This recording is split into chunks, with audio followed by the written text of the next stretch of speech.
Okay guys, isa na muling mapagpalang umaga, tanghali, gabi po sa inyong lahat. Sana po ang lahat ay nasa mabuting kalagayan at ligtas po sa anumang kapahamakan. Sana po kayo dako ng mundo naroon. Ako pumuli ang inyong lingkod, Maestro 21 TV. At sa ating video ngayong araw na ito mga kalingap, tayo muli po ay magbibigay ng ating panibagong kuro-kuro, komento, opinion at reaksyon tungkol nga po dito sa pinag-uusapan.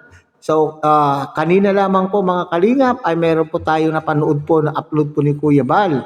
At saka sa mga nakaraan po niyang mga live, sa mga nakaraan pong content po ni Kuya Bal, mga kalingap, ay nakikita po natin na parati na lamang po niyang ikino-content ito mga kalingap at hindi makamove on talaga. Hindi talaga makamove on itong si Kuya Bal sa kanya pong masamang pakiramdam doon sa pagpapatulpo po sa kanya mga kalingap.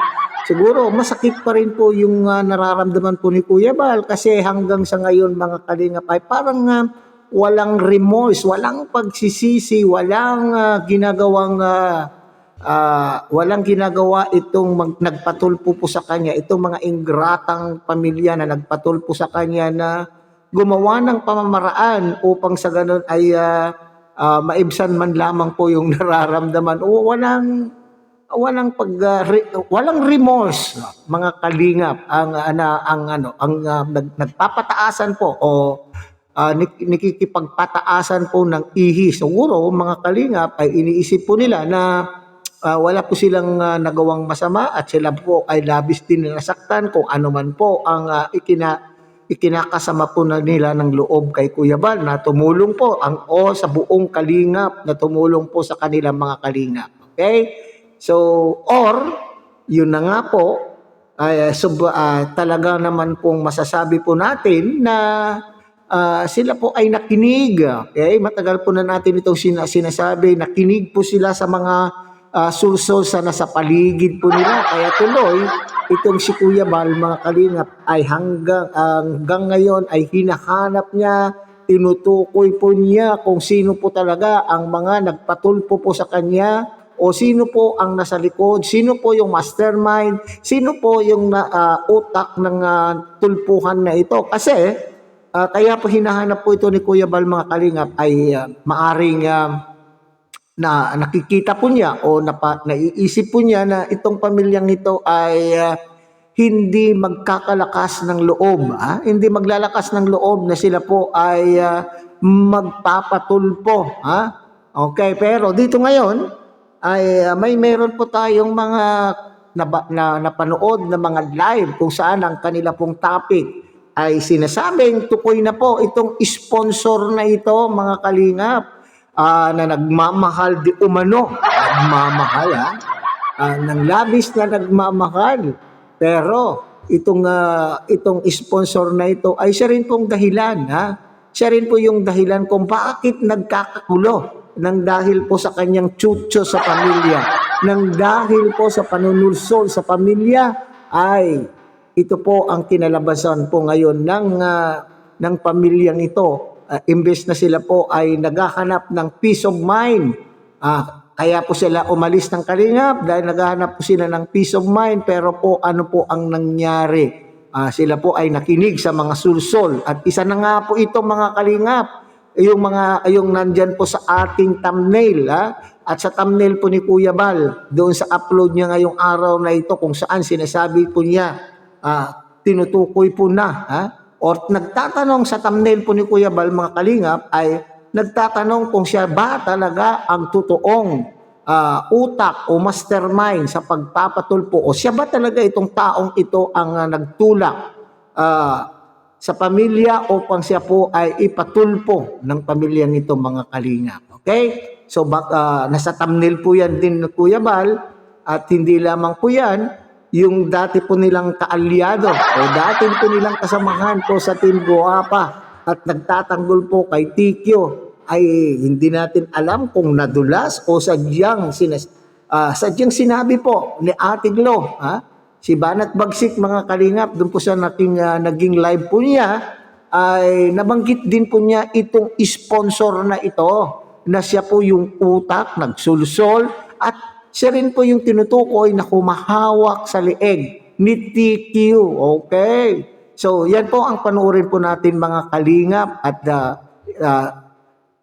ipagpapatuloy po natin ng ating pong pagbibigay ng ating reaksyon tungkol dito. Panoorin po natin mga kalingap mula po, likha po ito ni Ate Huwag natin Glo. muna yan kasi dito muna tayo sa comment ni ER. Ano? Ayan. Mamahalin natin lalo na ipagtatanggol. Oh. Sino ba ang nagtatanggol lagi kay Beyonce? Hindi ba kami na mga reaktor? Di ba kami? ER, di mo pansin. Kasi doon ka lang nakatutok sa gusto mo. Tutukan. Ano? Na puro ka marites. Ipagtanggol natin ng ating dalaga, huwag nating hayaan may magkukontrol. Ikaw lang naman ER ang nagkukontrol, walang ibang nagkukontrol kay Beyonce. Ikaw lang naman ang kinatatakutan. 'Di ba? Umalis sa Kalingap dahil magkaisa pa kayo noon ni Dr. Lab. Nag-usap-usap kayo. 'Di ba? Sino ba? Na kapag sabi ba kayo kay Beyonce na huwag kayong umalis sa Kalingap kahit ganyan na? Diba? Kahit ganyan si Kalingap, Ido, babaero, manatili dapat sa Kalingap. Huwag nyo dapat sulsulan kung ano-ano. Pero kayo ang nagsulsul. Kayo ang nagsulsul na magpatulpo kung ano-ano. Dahil lang akala nyo siguro ikabubuti yan. Okay, so ayan mga kalingap, so bago po yung sinasabi po, bago yung reaction po ni Ate Glo dyan mga kalingap o ni Banat Bagsik ay binasa po niya yung post nitong sponsor po na ito na nananawagan po na suportahan po itong kanila pong dalaga o itong si TQ. At siya daw po yung nagsasabi dyan na mahalin daw po nitong itong TQ na ito mga kalingap. Okay, kaya nga po dyan, sinasabi po, kinu-question ngayon naman po, para sa akin, ang pagkakaintindi ko naman po sa naging reaction po ni Banat Bagsik, ni Ate Glo mga kalingap, ay parang kinu-question niya ng sinasabi nitong AR. Itong si AR pala ito mga kalingap, bagamat matagal na itong sinasabi po nila na ito yung utak, pero ngayon po doon sa naging upload po ay upload po ni Kuya Bal ay naniniwala na ito na nga po yata talaga. Base na rin po doon sa naging live po nitong si Banat Bagsik at nanireaksyonan naman po nitong si Kalingap Super Mario mga kalingap na siya naman po yung ginamit po ni Kuya Bal sa kanya pong upload na resibo upang at para sabihin na kung sino po itong AR na ito. Okay? So, AR ay ano na nga yung pangalan yan? Rowilson ba nga yan? Annalyn Rowilson daw po mga kalingap. Okay? So, mahal. Sinasabi daw po na mahal niya itong TQ, ang kanila pong dalaga. Pero, hindi po nila naisip mga kalingap na sila din po yung naging dahilan upang maging magulo po. Magulo po ang sitwasyon po ni TQ. Dahil sa pagsusulsol na sila po ay magpatulpo, ay lalong gumulo. Ang gusto ko po dyan na sinabi po nitong si ni Ate Glo mga kalingap, kung talagang sila po ay tunay na nagmamahal, sila po ay tunay na nagmamahal po kay TQ, bakit noong kasagsagan po ng mga panahon na ito ay hindi po nila inadvisean, hindi po nila binigyan ng, ano ba na yung Tagalog ng advice mga kalingap? Bakit hindi nila po inadvisean itong pamilyang ito, Okay? So, kagaya ngayon, okay, so maski sabihin po natin na nagkaroon na yung hinahangad po nila na pinagawa po ng channel. Pero ano po ang nangyayari sa pagkakaroon po ng channel, mga kalingap, lalong nagkagulo, lalong nababas itong pamilya at hindi lamang yung pamilya, lalo na po itong kay TQ. Okay, so naalala ko tuloy mga kalingap, itong mga naiwan po na Kalingap Angel na nagkaroon na rin po ng channel ay maayos na, peaceful po yung pagpapatakbo ng kanila pong channel. Kaya naisip ko tuloy na kung nanatili po sana, kung inadvisean po nila sana itong TQ na ito o ang pamilyang ito na manatili dito sa kalingap. Di mas lalo po sanang lubos-lubos po yung biyaya at mas lalong lalaki po yung kanyang channel. Ngayon, sila po ay na-amaze na malaki daw po yung palipad, maganda yung kanyang channel. Pero hanggang kailan yan mga kalingap? Ha? Hanggang kailan yan? Okay. So, maniwala man po sila o hindi, malaking tulong mga kalingap. Ha? Malaking tulong kung sila po ay nanatiling partner ng kalingap. Pwede naman po silang magsabi na wag na mag-collab team, pero mananatili po silang Kalingap Angel o mananatili po silang kapartner.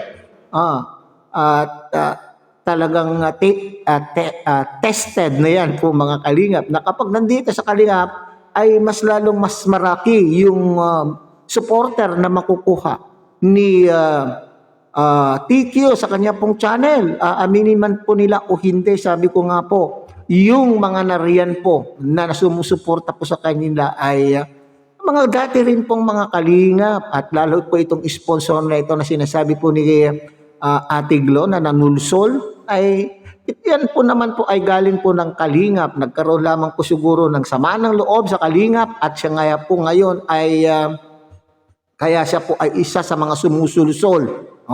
Pero hindi po nga nila naisip. Tama po yung sinabi ni Ate Glo na maski sabihin daw po na itong si Kalingap Edu ay babaero, pero sana lang ay nanatili sa Kalingap upang sa ganun ay mas lalo pang natulungan itong si TQ. Pero hindi nakinig po sila. Papasok ngayon dito mga kalingap, maski sabihin daw po na mayroong nagsusulsol, pero kagustuhan pa rin po ng pamilya ang masusunod. Kanino po natin yan narinig mga kalingap? Ay Mrs. Love, maski sabihin pong mayroon nagsulsol sa kanila. Kung yun po talaga ang gusto nila, baka naman po sumunod po sila. Gusto din po nilang, or sila po ay nasilaw. Sila po siguro ay maaring nasilaw doon sa pangako. Sponsor po ito mga kalingap sa pangako po ng sponsor na sila po ay tutulungan hanggang sa dulo. Sana lamang ay mangyayari po yan mga kalingap. So alam po naman natin, tested na nga po, sabi ko nga, na kapag gumalis sa kalingap ay malalaos. Nabanggit po dyan sa video po ni Ate Glo na malalaos. Kaya nga po tumigil na daw po muna tumigil na itong Ate Glo. Sa ngayon ay tumigil na sa pagtatanggol, ay dahil na rin po dito sa mga taong sulsul na ito, na hindi natin malaman na sinasabing nagmamahal, pero ang tanong po ni Ate Glo dyan mga kalingap ay tunay bang nagmamahal? So sana lang kung tukoy na at naniniwala po itong si Kuya Bal na itong si AR na ito ang sulsol at utak sa pagpapatulpo, ay sana lang ay dito na matatapos mga kalinga. Pero baka hindi pa rin po matatapos hanggat hindi sila humihingi ng paumanhin kay Kuya Bal, ay patuloy pa rin po itong si Kuya Bal. Okay? So hanggang dyan na lang muna tayo mga kalingap. Muli tangkilikin po natin Kuya Bal Santos Matubang, Ate Edna Vlog, Kalingap Rab. At syempre sana po nyo rin po tangkilikin ang munting channel na ito sa pamamagitan po ng pagbibigay nyo po ng like, share, and subscribe. At tuloy pindutin na rin po ang notification bell, at nang sa ganun tayo pa rin po ay magkita-kita at magsama-sama sa susunod pa pong mga reaction videos na ating gagawin. Muli isang mapagpalang umaga, tanghali, gabi po sa inyo lahat. Mabuhay po kayo at God bless everyone.